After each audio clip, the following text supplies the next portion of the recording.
Hallelujah.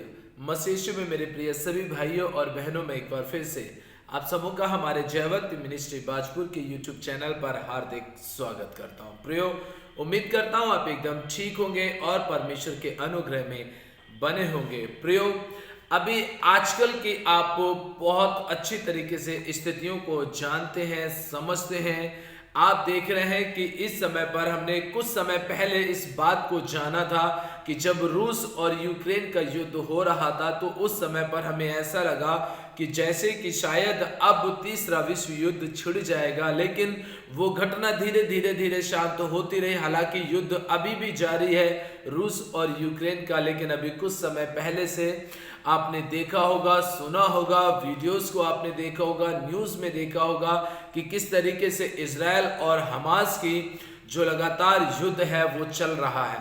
तो मैं आपको बताना चाहता हूं कि ये युद्ध कोई मामूली घटना नहीं है। आज इस घटना के साथ साथ एक बहुत अच्छी जानकारी मैं आप सबों के बीच में साझा करने वाला हूं, शेयर करने वाला हूं। लेकिन उससे पहले एक बात मैं आपके बीच में शेयर करना चाहता हूं कि मैं अपने इस जयवंत मिनिस्ट्री बाजपुर के इस यूट्यूब चैनल पर मैं आप सबों से प्रतिदिन परमेश्वर के वचन से बातचीत करता रहूंगा। और आज मैं एक दूसरा और एक चैनल बनाने जा रहा हूं जहां पर मैं सब प्रकार के मसीह समाचार को, क्रिश्चियन न्यूज को, चर्च अटैक को, पास्टर अटैक को, इन सब बातों को लेकर के मैं उस दूसरे चैनल पर न्यूज डाल करके आपको अपडेट करता रहूंगा और आपको बताता रहूंगा। और इससे पहले मैं सबसे हाथ जोड़ करके निवेदन करना चाहता हूं, जितने भी इस चैनल पर हैं आप कृपया करके हमारे उस चैनल को जरूर सब्सक्राइब करें,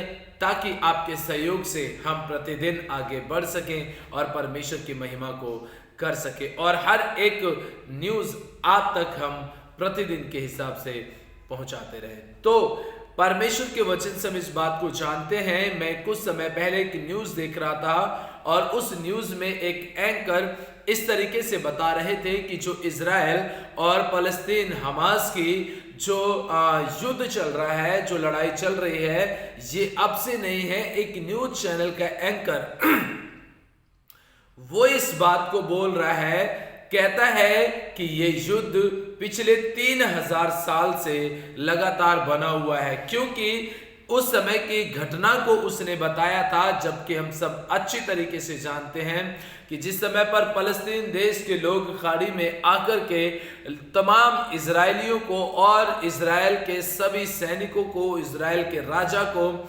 ललकार रहे थे और कह रहे थे कि यदि इजराइल के अंदर परमेश्वर है और सूरवीर हैं तो वो हमारे सेना के सबसे बड़े और महानायक गोलियत से लड़े।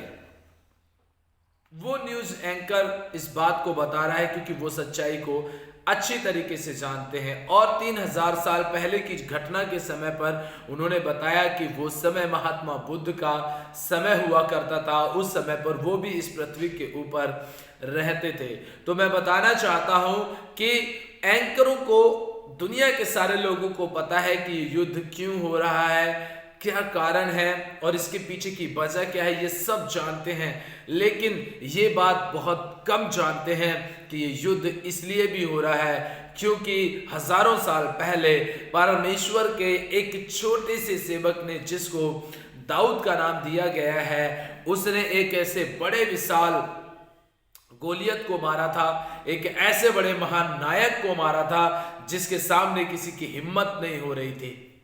और हम सब इस घटना को बेहतर तरीके से जानते हैं, अच्छी तरीके से जानते हैं। जब हम पहला शमूएल उसका 16 अध्याय 17 अध्याय को जब हम पढ़ते हैं तो वहां पर हमें साफ साफ पता चलता है कि गोलियत का चिल्लाना। और 41 पहला शमूएल 17 अध्याय उसके 41 वचन से जब हम पढ़ते हैं तो वहां साफ लिखा हुआ है कि किस तरीके से दाऊद ने गोलियत को मारा था। तो उसी चीज को लेकर के आज तक हमास के रहवासी और फलस्तीन के लोग अभी तक वो परमेश्वर से और उसके लोगों से बदला लेना चाह रहे हैं। लेकिन आज मैं आपको एक बात बताना चाहता हूं। आज सुबह सुबह जब मैं एक न्यूज देख रहा था, भास्कर न्यूज देख रहा था, तो उसमें मैंने एक वीडियो को देखा कि दुनिया भर में जितने भी यहूदी लोग जो बाहर कामकाज करने के लिए गए थे, वो अपने परिवारों के साथ इजराइल में वापसी कर रहे हैं और जरूरत के लिए जो उनके खाने पीने का सामान है वो लेकर के जा रहे हैं, और साथ ही साथ जितना पैसा उनके पास है वो उस पैसे को लेकर के इजराइल वापस जा रहे हैं। और जहां से भी वो काम कर रहे हैं, उनका बॉस कहता है कि तुम लौट करके जब भी वापस आओगे तुम्हारी नौकरी सेफ रहेगी, तुम आकर के दोबारा से अपनी नौकरी ज्वाइन कर सकते हो। लेकिन उनका इजराइल जाने के पीछे का मकसद मैं आपको बताना चाहता हूं। वो सब इजराइल की सरकार के साथ मिलकर के अपना पैसा देकर के, अपना भोजन देकर के, अपना शारीरिक जीवन देकर के वो दुश्मन से लड़ना चाहते हैं। हालांकि उन्हें युद्ध में कोई अनुभव नहीं है, लेकिन वो फिर भी अपने देश की सुरक्षा के लिए,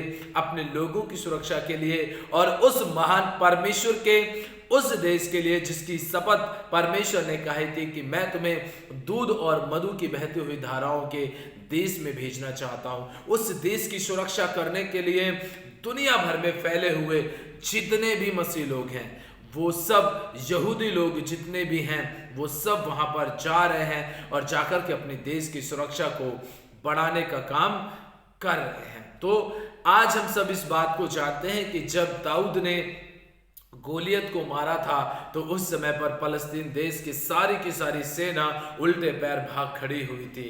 तो उसी चीज को लेकर के ये युद्ध आज भी बरकरार बना हुआ है। उनके बीच में आए दिन किसी न किसी चीज को लेकर के मतभेद होता रहता है। तो मैं आप सबों से हाथ जोड़ के ये रिक्वेस्ट करना चाहता हूं कि इजराइल के लिए लगातार दुआ करें कि परमेश्वर अपने लोगों को विजयी करे। और हम जानते हैं इजराइल को कोई हरा नहीं सकता, क्योंकि उसके साथ परमेश्वर है, सेनाओं के यहोवा परमेश्वर है। तो इसलिए हम सब लगातार इजराइल के लिए प्रार्थना करें ताकि परमेश्वर का सामर्थ्य वहां बना रहे और प्रभु अपने स्वर्गदूतों की अगुवाई में अपने दुश्मनों को पूरी तरीके से शांत करें। तो इसलिए मैं आप सबों से रिक्वेस्ट करना चाहता हूं कि आप इजराइल के लिए भी प्रार्थना करें और विशेषकर मेरे लिए भी प्रार्थना करें, क्योंकि मेरा भी स्वास्थ्य आजकल ठीक नहीं है। तो हम सारी बातों के लिए प्रभु से प्रार्थना करें। और मैं दूसरे चैनल का लिंक मैं डिस्क्रिप्शन बॉक्स में दे दूंगा। आप सब लोग कृपया करके आप हमारे जयवंत मिनिस्ट्री का जो ऑफिशियल चैनल होगा